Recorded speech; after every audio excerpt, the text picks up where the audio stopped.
Dhandhuka Ranpur road ઉપર અંધારાને કારણે સતત અકસ્માત. સ્ટ્રીટ લાઇટ નથી અને રોડની વચ્ચોવચ્ચ ડિવાઈડર હોવાથી જ અકસ્માતની સંભાવના. બે વાહન ચાલકો ડિવાઈડર પર ચડી ગયા. ધંધુકા શહેરના રાણપુર રોડ પર આવેલ સપના માર્બલ પાસેથી ડિવાઈડર શરૂ થાય છે, જ્યાં કેટલાક દિવસે અંધારાના કારણે વારંવાર અકસ્માતોની ઘટના બનતી હોય છે. ગઈ રાત્રે પણ બે વાહન ચાલકો ડિવાઈડર પર ચડી ગયા અને અકસ્માત સર્જાતા રહી ગયો. સ્થાનિક રહેવાસીઓનું કહેવું છે કે ક્યાં કોઈ પણ પ્રકારની ચેતવણી બોર્ડ કે સ્ટ્રીટ લાઇટ નથી, જેના કારણે રાત્રિના સમયે ડિવાઈડર દ્રશ્યમાં ન આવતા અકસ્માત સર્જાય છે. તેઓ તાત્કાલિક પગલા રૂપે ડિવાઈડર શરૂ થાય તે જગ્યાએ ટોપનું ચેતવણી બોર્ડ લગાવવાની તેમજ લાઇટિંગ શરૂ કરવાની માંગ ઉઠાવી છે.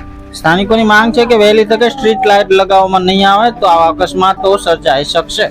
અવારનવાર રહીશો દ્વારા માર્ગ અને મકાન વિભાગ તેમજ પાલિકાને જાણ કર્યા છતાં કોઈ કાર્યવાહી હાથ ધરાઈ નથી. નામ છે વડદરિયા ઇકબાલ રજાક મોહમ્મદભાઈ.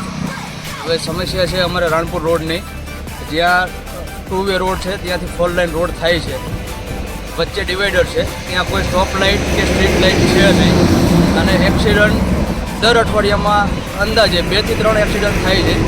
એક બાઇકવાળાનું ફેટલ પણ થયેલું છે, જે MP પાર્સિંગનું હતું. એ ભાઈની ડેથ થઈ ગયેલી છે.